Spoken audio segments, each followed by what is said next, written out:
welcome back, and thank you for checking out another episode of The Road to ARKAST. You know, this year's festival, like I've said before, is the third year in this podcast festival that we started back in 2022. So, this year is going to be incredible. And so on the road to ARKAST, we have been interviewing several personalities and podcasters and getting different points of view from people from around the world, around the country, and trying to learn. Let's learn how to be better podcasters, how to create better contents.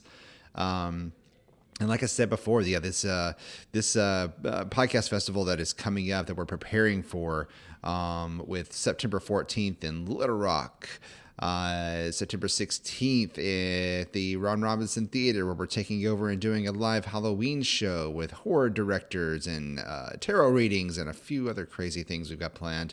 And then November 14th through the 16th in Fayetteville, Arkansas at the Library Event Center there.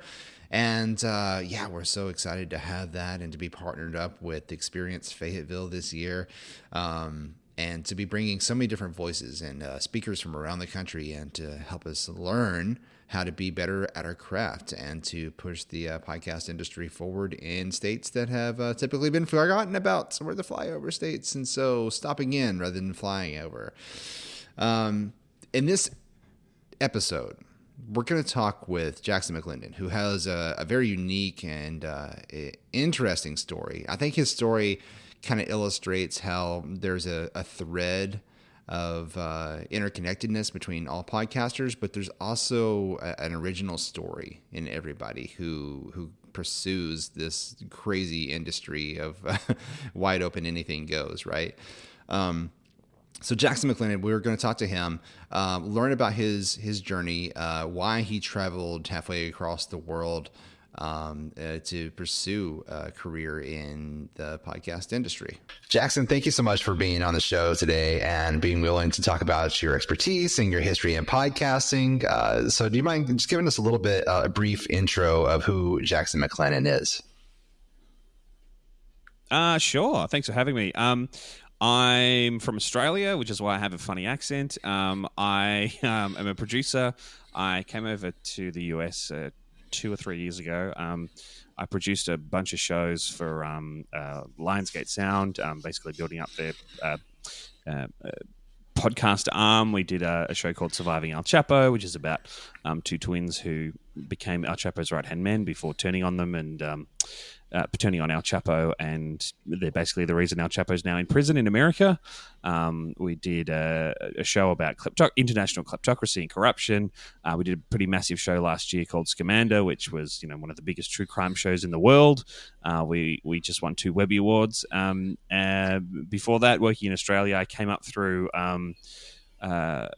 radio, podcasting, film, television. So I have a bit of an eclectic mix of experience. But yeah, so that's kind of very, very quickly me in the world of podcasting. That's awesome. Did you come over here for the opportunity to work on the podcast? I didn't specifically. I won the Green Card Lottery, which some people are familiar with and some people are not. But basically, there's a lottery every year, and some people get the chance to be an American resident. So I won that, and I came over. I got the sticker in my passport as COVID was shutting down the whole world, and so I was like, what am I going to do here? So anyway, in the end, I came over right as it was sort of in the middle of COVID, and everything was sort of half closed, half open, and it was a real kind of a weird time. But in the end, I made it work, and here I am. So it was good to get the opportunity to work with Lionsgate and awesome. Yeah, for sure. And were you doing that already in Australia? Did you have some audio work behind your belt? Yeah, so I was working. I was working in film and TV as a kind of cinematographer, and also in some sort of doing some post sound. Also working in radio and podcasting. I worked on a pretty relatively well known show in Melbourne, a morning show. on a radio station there. And so I sort of had this eclectic mix of experience. I always wanted to come to, well, I live in LA now. I always wanted to come to LA and try, I guess, my hand at being in LA, because that seems to be the thing that you do when you work in the entertainment business. And so, yeah, it all just kind of happened. And then I was like, cool, great. And then I was, initially planned to like come over and, see where I want to live and blah, blah, blah. But then obviously COVID turned everything upside down. So that didn't quite work out that way. But that's absolutely. okay. Yeah, I've got a similar past with, I used to do live music, but I would also often have to use the soundboard, go over there to the PB, you're messing with knobs. And so this is before I even thought about doing podcasting. But it's crazy how you can take those small skills of even like, if you've had to ever learn how to hook up your VCR or DVD player to a TV, like things like that, it comes in handy when you start using podcasting. Yeah, 100%. And I always think like, I'm a big believer in, learn whatever skills you can, because they will help you out in whatever it is that you do. And so, as you say, as a musician, like when I was a kid, I was, like playing music and that sort of thing. And that, like, I never made a proper career out of being a musician, but having a background in music, it informs you when you're putting together, say, a podcast and you're trying to figure out where to put music or things like that, how to cut music together. It informs you. So, all of the skills that you already have, and that whatever skills you can build are going to help you build whatever it is that you want to do in the future anyway. So that's what I'm a big absolutely. Believer. So what's it like working with a big production company like Lionsgate? It's it's different to working independently or on your own, doing your own show, in good and bad ways. There's we had a lot of support that probably a lot of independent productions don't necessarily have, but the thing is at Lionsgate is our team was pretty small, and we were kind of a little bit of a upstart kind of team. So even though we sort of had this greater kind of support, it still felt in many ways like we were our own sort of little independent team putting together the shows that we did. So in a way, it was kind of the best of both worlds, and I think that's why we were able to get put together some really great shows and some really great content. So yeah, that's awesome. But yeah, what would you prefer? Like if you were to full-time go into one or the other, would it be working with a big studio like that or being an independent podcaster? That's a good question. I think that obviously being full-time comes with its benefits and just like health insurance. But I also a lot of my early career and mid-career was in the freelance space, and there's something about it that is enticing to me. I don't know if it's just that you can kind of do what you want or build your own schedule or whatever it is, but there's something about it that's always like, yeah, I would rather be a freelancer. I don't really know why. And I mean, look, I'm not from these countries, so that, things like, I've only been here a couple of years. So things like, you get your health insurance, like, to me, that's like maybe once I kind of understand things a bit better, I'll be like, oh no, I definitely need health insurance. But at the moment, I'm like, freelance. I'm kind of enjoying freelance life, and there's positives and negatives to both. But I think that both are great for their own reasons. And I'm not sure that I necessarily have a preference. I'm enjoying freelancing at the moment, but other than that, I'm not sure that I have a preference necessarily. Yeah, of course. I'm sure you learned a lot while you were working in those big studios that you carry over into what you're doing now. We were talking about before, taking your skills and sort of applying it to what you're doing, sort of carry over. Yeah, exactly. And that's the thing. Like, even if you work full-time in an office doing some office job that's unrelated to broadcasting, right? You still, that's still skills that if you want to make the jump to podcasting as a freelancer or as a side hustle or even as a full-time gig, those skills are skills that help you. And I think that's, also, as a producer, like learning the business side of things, learning how, if you work in business and you know how deals get done, even if they're not in the realm of podcasting, but you're like, man, I really want to be a podcaster, having knowledge in how deals get done, how things get sold, like that is so like beneficial Yeah.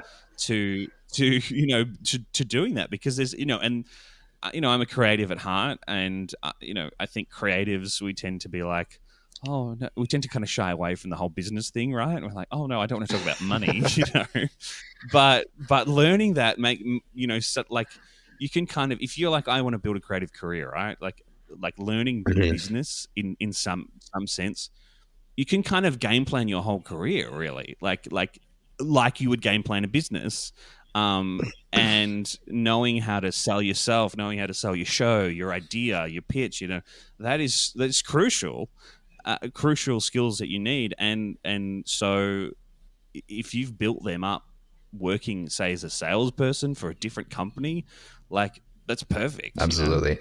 And it's I would think a lot about the movie industry itself. And so it's so funny that you have this movie background and then you went into podcasting, and thinking about how Lionsgate and Paramount Pictures, they all have a podcasting arm of their business.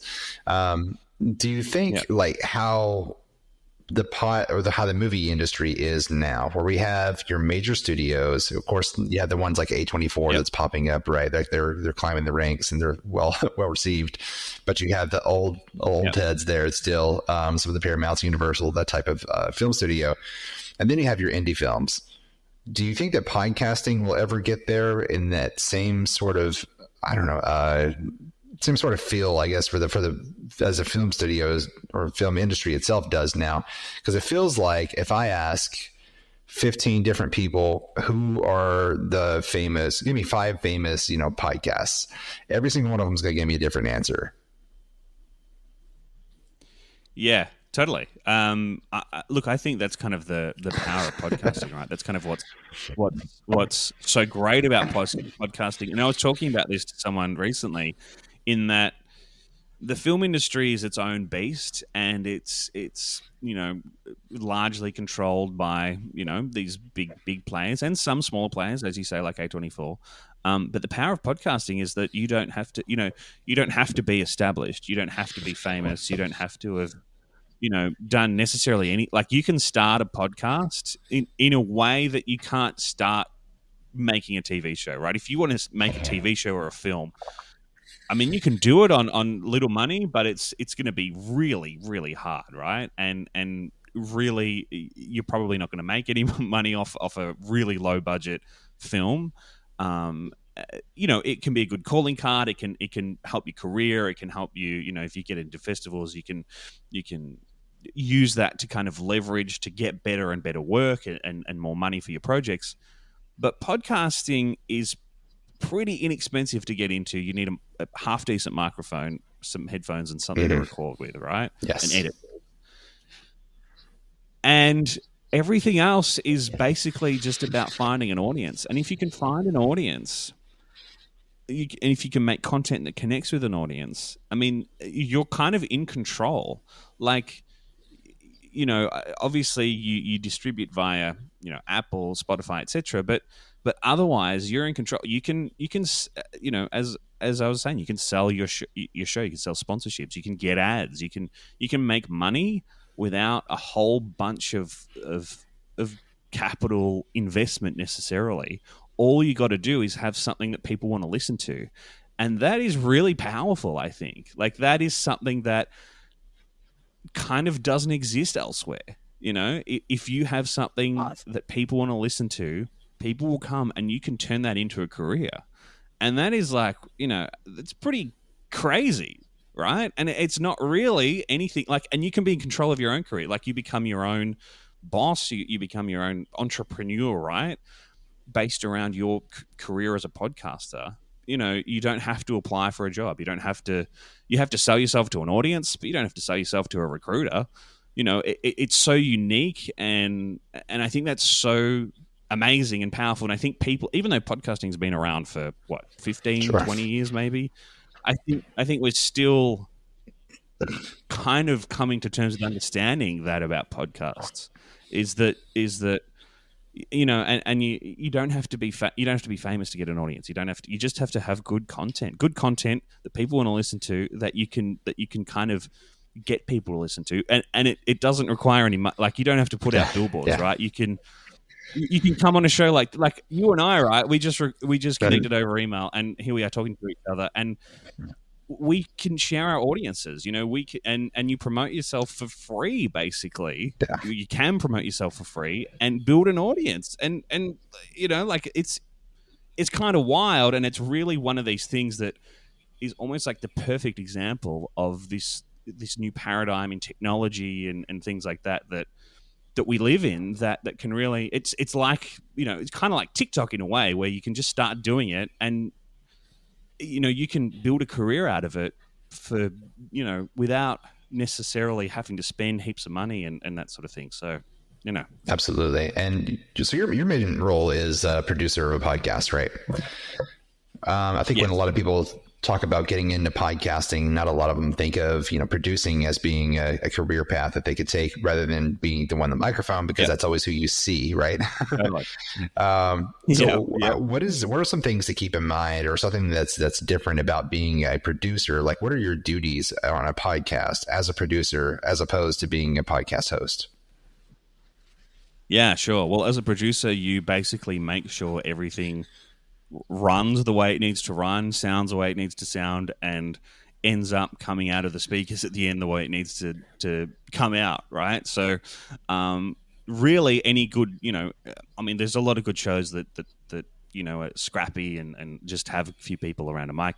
But, the really good shows that will generally have at least a producer who works with the host and works with, to help book guests, to help prepare them for the guests that are coming on, or whatever it is that a show's doing. If it's a true crime show, it's finding people to interview and preparing the host to interview these people. You might suggest questions, things like that, and then it's pulling it all together. It's basically making sure the show runs, so that the host can just come in and do the show and as easily as possible, and then it's your job to make sure they're prepared for it, make sure the show runs well, and then take that through after the show's recorded, make sure it sounds great, make sure everything's in the right place, make sure things are trimmed so that it's a great listening experience.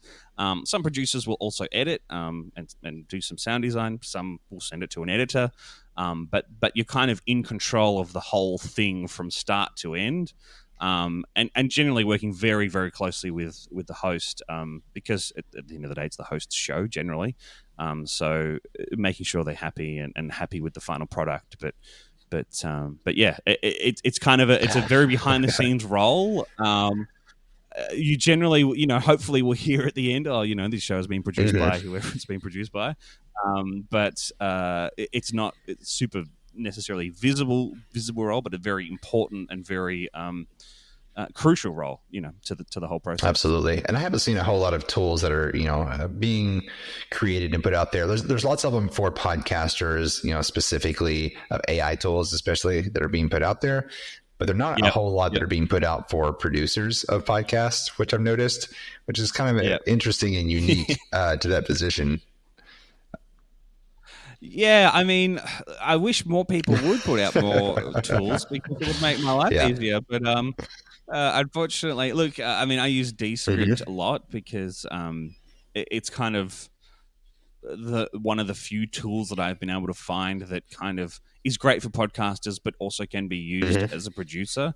But I kind of end up, across like, I've got a different tool for calendars. I've got a different tool for tasks. I've got a different tool for, writing. I've got a different tool for editing. Like, it really, you end up with so many different accounts across so many different like tools and things. So, if there's someone out there who's who wants to make a tool for producers, I would really appreciate it. Yeah, for sure. You and I met at Podcast Movement in LA a few weeks ago. Yes.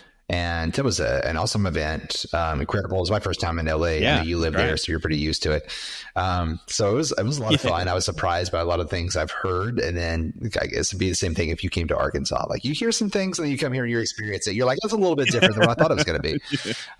So I really enjoyed my time there and learned so much from being around some of the industry pros that were there and some of the people that were creating services specifically for podcasters and podcast producers. And,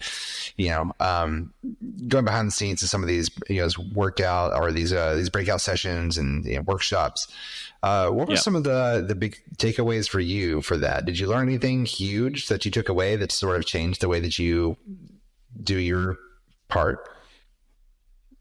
I think for me, the biggest thing was like, and I think a lot of creatives just generally, we have this sort of like imposter syndrome where it doesn't matter whether you could work on like the tiniest little show or you could work on a, massive, you could work on Spielberg's latest film, right? And you still like, oh, am I really, do I really know what I'm doing? Oh, am I really supposed to be here? Is this really, and I think for me, and that's, again, podcast is unique in this sense in that there's so many people from so many different backgrounds, so many different parts of the world, doing it and doing it well and making money and building a career.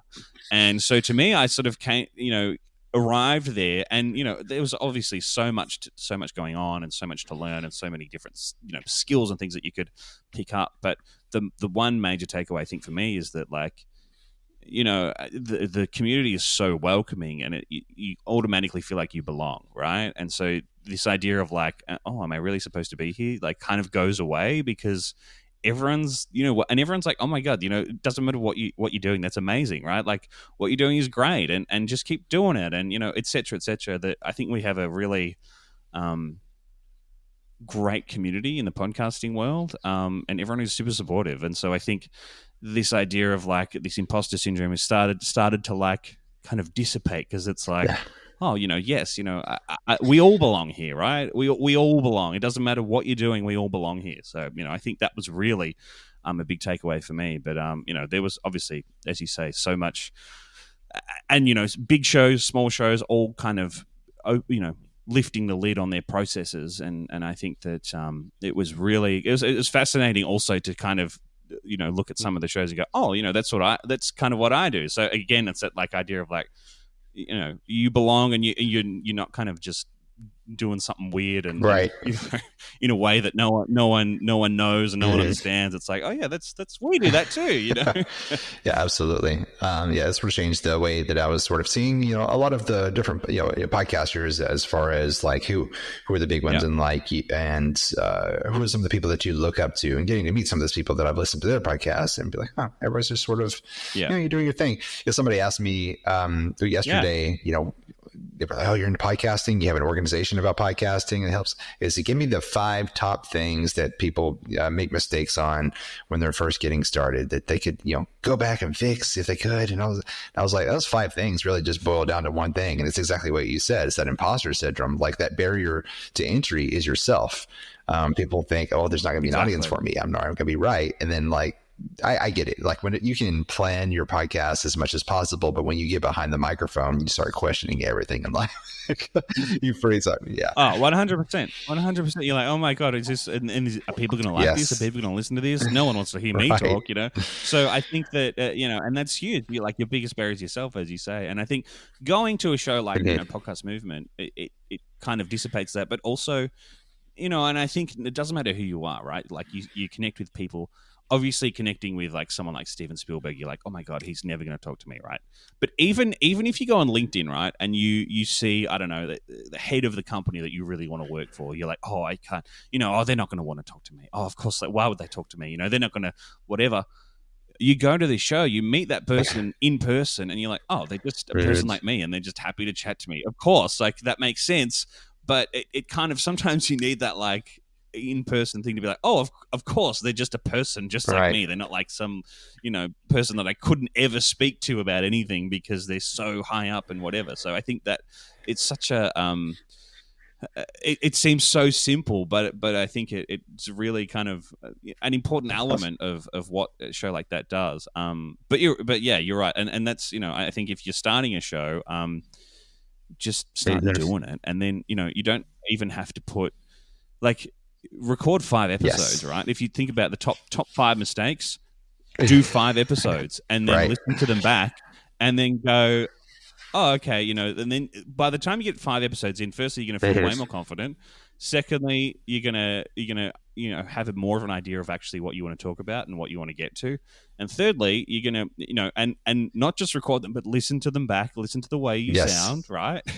And you'll start to edit, and you'll go, okay, well, we don't need this, we don't need that, and then it just sort of starts to become, second nature in the sense of like, okay, being a bit more focused. And I think everyone has to make all of their mistakes, right? Like you can't say, oh, what's the 5 mistakes that you make? Because you just have to make them. You just have to do it, right? You have to do it. You have to make the mistakes. And you have to go, oh shit, there is not a single show out there that if you listen to the first episode that they ever put out and the latest episode that they put out, that's not like almost an entirely different show. So you just got to get out there and do it. But as you say, the biggest obstacle is just yourself, and just get over it and just do it. Awesome. Well, this has been great, Jaxson. Thank you so much for agreeing to come on and to share your time and your wisdom and to talk about, the podcast industry itself and where we're at. So it's really helpful for people, and then adds value to the listeners, of course. People that are going to the podcast festival this year, everyone's looking to have those answers, those questions answered for them, of like how to get started, where to grow. And like, so you just answered a few of those with the, production side. What is that like versus being a podcaster and putting your show together? And it's been awesome. Where can people find you online if they want to follow some of your content? Probably currently the best place is just LinkedIn. I'm on LinkedIn. It's just my name. I'm currently kind of going through and redoing my socials and my website because I just haven't been bothered to do it for so long, and now I'm like, all right, fine, I've got to do it. So anyway. Reach out to me on LinkedIn and connect with me there. I'm not scary. I won't be like, oh no, I don't want to talk to you. Just add me. I'll talk to you. Whatever. Ask me whatever you want to ask me. If there's something that you're like, oh, hey, how do you do what you do, or how do I get into doing what you do? Just I'm there. I'm around. Just hit me up. So LinkedIn's probably the easiest, and that's been another incredible thing about the podcasting community itself is that everybody's just so open to share, and there's hardly any gatekeepery that I've sort of encountered, and everybody's they're so freely given. Hey, come here. You might learn how to do this. Let's sit down and have some coffee. Let's talk about this. Yeah, I think there's it's hard because I think there's also a lot of there's not a lot of formal education you can do on podcasting, right? So for me, I'm like, well, I'll help you out. I'll teach you what I know, and go and make something great. Like please go and make something great. Awesome, that's a t-shirt. Please make something great. I'm gonna get t-shirts, mate. That's your new branding. While you're doing your socials and your website. Yeah. There it is. You found it. I'm glad we made this so worth it for you. All right, Jaxson. Absolutely. Thanks for having me so much.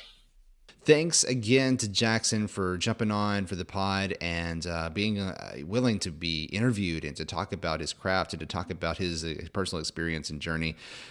We really appreciate Jaxson coming on, and hopefully you've learned something. Hopefully you enjoyed that. If you have, please leave a good review. Please give us a 5-star rating only. And you know what? I'll settle for 4. It's okay. But this is a 5-star, just so you know. In the back of your mind, even if you give us a 4, in the back of your mind, it's a 5. You gotta give it a 5, and then your guilt will kick in, and then later you'll come back and you'll hit that 5th star, and then you'll feel better about yourself and have a milkshake or something. September 14th, don't forget, we are coming to Little Rock for the annual podcast festival called ARKAST. Full day of speakers, breakout sessions, hands-on tutorials, meetups, and all sorts of things.